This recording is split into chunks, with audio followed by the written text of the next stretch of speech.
আসসালামু আলাইকুম রহমতুল্লাহ। সম্মানিত সুধী, এই মুহূর্তে রয়েছি ফরিদপুরের আলফাডাঙ্গা উপজেলার টিটা নামক এলাকা, তাই না? আচ্ছা, এই যে গাছটি দেখতে পাচ্ছেন, এটি একটি অত্যন্ত উপকারী ভেষজ উদ্ভিদ। এটার নাম হচ্ছে সাপেস্তান। এটিকে এলাকা ভেদে বলগোটা বা বওলা বলা হয়। রাজশাহী অঞ্চলে বওলা বলা হয়, আর কোনো কোনো জায়গায় এটাকে আঠা গোটা বা এটাকে বলা হয় বলগোটা।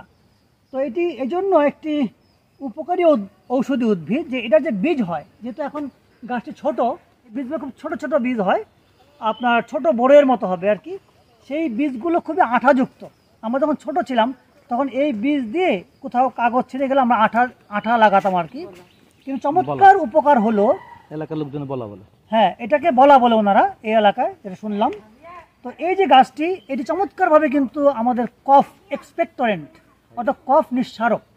এবং ইউনানি একটা বিখ্যাত ওষুধ রয়েছে লোক সাপেস্তান। এটি মূলত এই গাছের বীজ, এই গাছের ফল দিয়েই তৈরি হয়। এবং এই লোক যদি আমরা খাই তাহলে আমাদের গলায় এবং আমাদের ফুসফুসে যে কফ জমা থাকে, সেই কফগুলোকে আস্তে আস্তে কী করে বের করে দেয়।